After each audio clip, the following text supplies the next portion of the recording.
Meaning of labor market. Labor market. Labor market. Labor market. Labor market.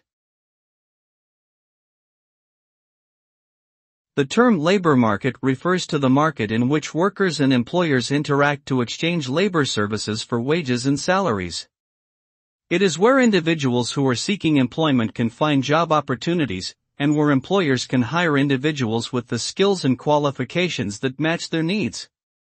The labor market includes both the demand for labor, which is driven by employers' need for workers, and the supply of labor, which is determined by individuals who are willing and able to work.